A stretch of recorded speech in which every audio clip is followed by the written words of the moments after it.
أعوذ بالله من الشيطان الرجيم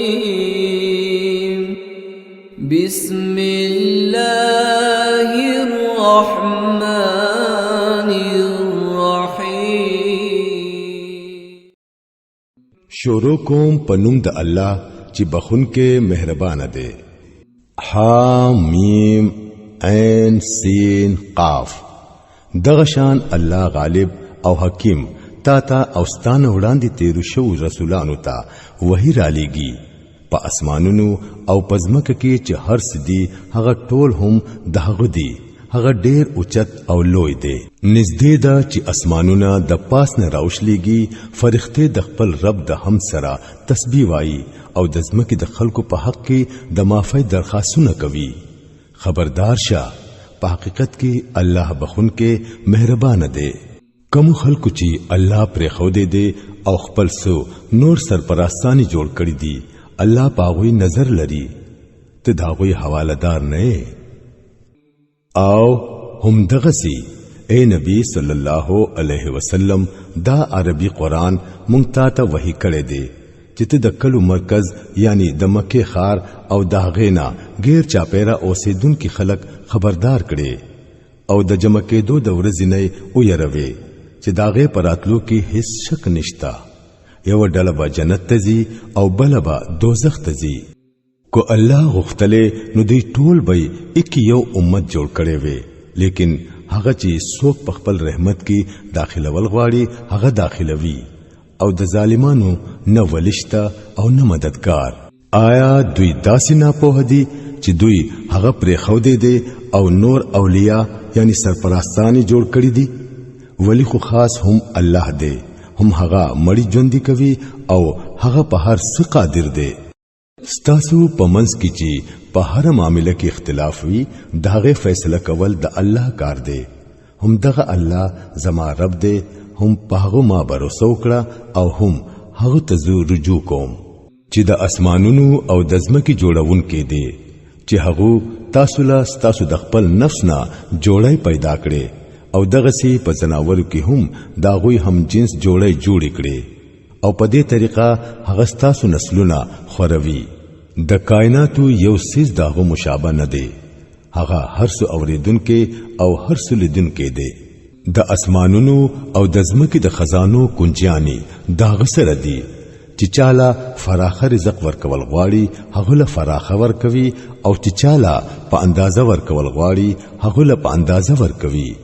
بشکا هغه ته د هر څه علم دی.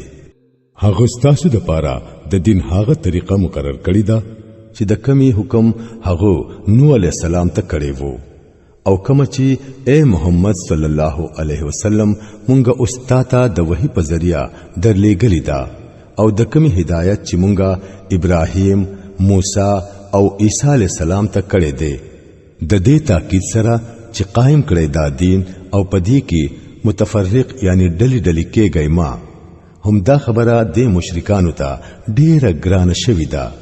کمی ته چې اے محمد صلی الله علیه وسلم ته دوی را بلې، الله چې سو غواړي هغه خپلوي او خپل طرف ته د ورتلو لار هغه چاته خي څوک چې داغه طرف ته رجوع کوي. په خلکو کې چې کومه ډله بازی شروع شوه هغه د دینه پس شروع شوه چې هغه ته علم راغلی وو او په دې وجه شروع شوه چې هغه په خپلو کې په یو بل باندې زیاتې کول غوښتل.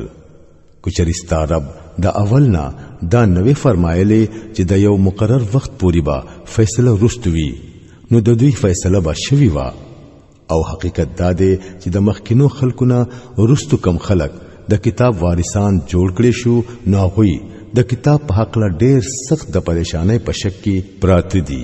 نو د دې حالت د پیدا کېدو د وجینا اے محمد صلی الله علیه وسلم اوس ته هم دغه دین ته خلق راو بلا او لکه څنګه چې تا ته حکم شوه دی هم هغه سي په هغه باندې مضبوط ودرېګا او د دې خلکو په خواهشاتو پسې مزه او دوی ته وایا چې الله کم کتاب نازل کړي دی، ما په هغه ایمان راوړی دی. ما ته حکم شوه دی چې زه ستاسو په منځ کې انصاف وکړم. خاص الله زمونږ رب هم دی او ستاسو رب هم.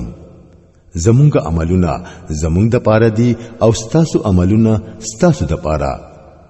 زمونږ او ستاسو په منځ کې هیڅ جګړه نشتا. الله به یو ورځ مونږ ټول راجمع کوي او هم هغه ته به مونږ ټول ورزو. د الله د دعوت د قبلې دون رستو چې کم خلق د دعوت قبلونکو سره د الله د دین په معاملې کې جګړې کوي، داغوی دلیل بازی داغوی د رب په نسبت باطل ده او په هغوی باندې داغو غضب دی او داغوی د پاره سخت عذاب دی. هغه هم الله دی چې دا کتاب او میزانی د حق سره نازل کړی دی او تا ته سپته ده کې دې شي چې د فیصله وخت نږدې راغلی وي. کم خلک چې د قیامت پر راتلو ایمان نه لري هغوی خو داغه د راتلو د پاره تلوار کوي، لیکن کم خلک چې پاغه ایمان لري هغوی داغه نه یریږي او پوهیږي چې هغه یقینا راتلون کې دی. خو اورای کم خلک چې د قیامت پر راتلو کې شک پیدا کوونکي بحثونه کوي هغوی په گمراهۍ کې ډېر لري تللی دي. الله په خپل بندگانو ډېر مهربان دی. چاله چې څور کول غواړي هغه لور کوي او هغه ډېر طاقتور او غالب دی. څوک چې د آخرت فصل غواړي داغه فصل مونږ زیاتوو او څوک چې د دنیا فصل غواړي هغه لا صرف د دنیا نه ورکوو او په آخرت کې داغه هیڅ حصہ نشتا. آیا د خلکو د خدای سره داسې شریکان جوړ کړی دي چې هغوی د دوی د پاره د دین د قسم نه یو داسې طریقه مقرر کړی ده چې داغه الله اجازت نه دی ورکړي؟ که د فیصله خبره مخکې شوی نه وي نو د دوی فیصله بشوي وا. یقینا د دې ظالمانو د پاره دردناک عذاب دی. تو به اووینه چې دا ظالمان با په هغه وخت کې د خپل عملونو د انجام نه یریږي او هغه با په دوی خامخا راځي. او کوم خلکو چې ایمان راوړي دي او نیک عملونه کړی دي هغوی به د جنت په باغچو کې وي. چې هغوی غواړي هغه به د خپل رب سره بیا مومي. هم دا لوی فضل دی. دا هغه سیس دی چې د دې زیره الله خپل هغه بندگانو ته ورکوي چې ایمان راوړو او نیک عمل وکړو. اے نبی صلی الله علیه وسلم دې خلکو ته وایا چې زه په دې کار باندې ستاسو نه څه بدله نه غواړم، البته د قرابت مینه درنه ضرور غواړم. څوک چې نیکی ګټي مونږ به داغه د پاره په هغه نیکی کې زیات خواله پیدا کوو. بهشکه چې الله ډېر بخونکې او قدردان دی. آیا دا خلک وایي چې دې سړي په الله باندې دروغ بهتان تړلې دي؟ که الله وغواړي نو ستا په زړه به مهر لګوي، هغه باطل ختموي او حق په خپل فرمانونو سره حق کار کوي. هغه د سينو په پټو رازونو خبردار دی. هم هغه دی چې د خپل بندگانو توبه قبلوي او ګناهونه معاف کوي. حالکه ستاسو د ټولو کارونو هغه ته علم دی. هغه د مؤمنانو او د نیکمل خلکو دعا قبلوي او د خپل فضل نه هغه ته نور هم زیات ورکوي. او پاتې شو انکار کوونکی نو داغوی د پاره دردناک سزا ده. کچری الله خپل ټولو بندگانو لا فراخ رزق ورکړي وي نو هغوی با پزمکه کې د سرکشي طوفان راپورته کړي وي، لیکن هغه په یو حساب سره چې څومره غواړي هغه مر نازلوي. یقینا هغه د خپل بندگانو په حال خبر دی او په هغوی نظر لري. او هم هغه دی چې د خلکو د ناامید کېدو نه رستو باران راوروي او خپل رحمت خوروي. او هم هغه تستاین قابل ولی دی. دا د زمکی او د اسمانونو پیدا کول او دا د سا مخلوق چې په دوانو زینو یعنی زمکا او اسمان کې هغه خارو کړی دی دا ټول داغه د قدرتونو نخې دي. هغه چې کله اوغاړي دا ټول راجم کولی شي. پتا سو چې هر مصیبت راغله دی هغه ستاسو د خپل لاسونو د ګټي په وجه راغله دی او ډیر ګناهونه درتا هغه هم دغه سي معاف کوي. تاسو پزمکه کې خپل خدای عاجز کون کی نه یې او د الله په مقابله کې ستاسو هیڅوک ملګری او مددگار نشته. د هغه د نخونه یو نخه دا جهازونه دي چې په سمندر کې د غرونو په شان ښکاری. الله چې کله وغواړي نو هوا به ودروي او دا به د سمندر په شا باندې ولاړ په ولاړ پاتې شي. پدې کې ډېری نخې دي د هر هغه بنده د پاره چې هغه د کمال درجه صبرناک او شکر گزار وي. یا په دغه جهازونو کې د ناستو خلکو د ډیرو ګناهونو د معاف کولو سره هغه د یو څو بدو عملونو په سزا کې ډوب کړي او څوک چې زموږ په آیاتونو کې جګړې کوي چې په دغه وخت هغه ته پته ولګي چې دا غوي د پاره هیڅ د پناه ځای نشته. دا چې تاسو له درکړې شوی دي نو دا د دنیا د یو څو ورځو د ژوند سامان دی او چې د الله سره دی هغه بهتر هم دی او همیشه هم. هغه د هغه خلکو د پاره دی چې ایمان راوړي دي او په خپل رب باندې باور کوي. د غټو غټو ګناهونو او د بهایي د کارونو نه ځان ساتي او چې غوسه ورشي معاف کول کوي او د خپل رب حکم مني منځ قائموي او خپل معاملات په خپلو کې په مشوره سره چلوي. مونږ چې کوم رزق هغه لور کړي دي داغه نه خرج کوي او کله چې په هغه باندې زیاتې کیږي نو داغه مقابله کوي. د بدای بدلا هم هغه سي بدی ده. بیا چې څوک معافي وکړي او اصلاح وکړي داغه اجر د الله په ذمہ ده. بهشکه الله ظالمان نه خوښوي. او څوک چې د ظلم کېدو نه رستو بدله واخلي نو په هغه باندې د ملامتیا الزام نشتا. د ملامتیا مستحق هو هغه خلک دي چې په نور باندې ظلم کوي او پزمکه کې په ناحق زیاتې کوي. د داسې خلکو د پاره دردناک عذاب دی. البته چې څوک د صبر نه کار واخلي او معافي وکړي نو دا ډېر د همت کار دی. الله چې څوک په گمراهۍ کې ورغزار کړي داغه د پاره د الله نه پس بل هیڅوک سنبالون کې نشتا. تو به وویني چې دا ظالمان کله عذاب وویني نو وای با چې آیا اوس د واپس کېدو هم سلار شته. او تو به وویني چې دوی کله دوزخ ته مخامخ کیږي نو د ذلت د وجې نه به سرونه ځوړند وي او دوزخ ته به غلی غلی د سترګو په ګوټونو کې ګوري. او کوم خلکو چې ایمان راوړي وو هغوی به په هغه وخت کې وایي چې واقعي اصلي تاوانیان هم هغه خلک دي کوم خلکو چې نن د قیامت په ورځ خپل ځان او خپل تعلقداران په خساره کې واچول.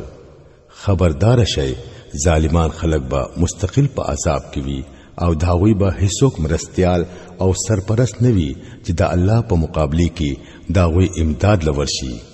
څوک چې الله په گمراهۍ کې ورغزار کړي داغه د پاره د بچکېدو هیڅ لار نشتا. د خپل رب خبره داغه ورځ د راتلو نه مخکې اومنه چې داغه د واپس کېدلو هیڅ صورت د الله د طرف نه نشتا. په هغه ورځ به ستاسو د پاره د پناه هیڅ ځای نه وي او نه به هیڅوک ستاسو د حال د بدلولو د پاره کوشش کوونکی وي.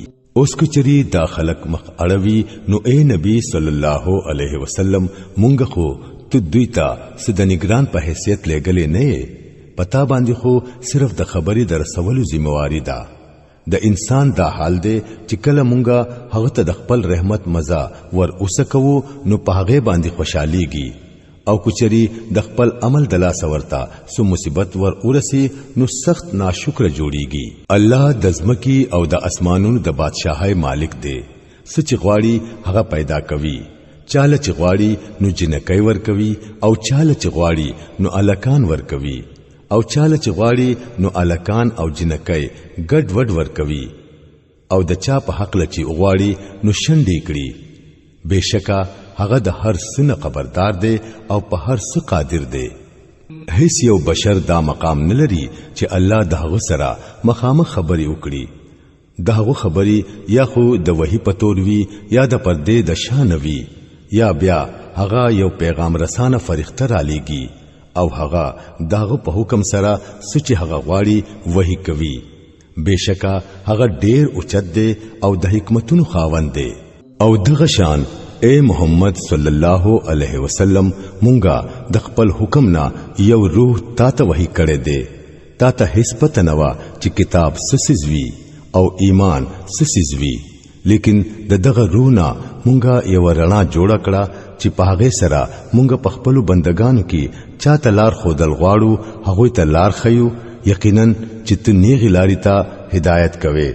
داغه الله لاري ته چې هغه د زمکی او د اسمانونو د هر سیز مالک دی. یاد ساتئ چې ټول معاملات خاصم الله ته واپس ورځي.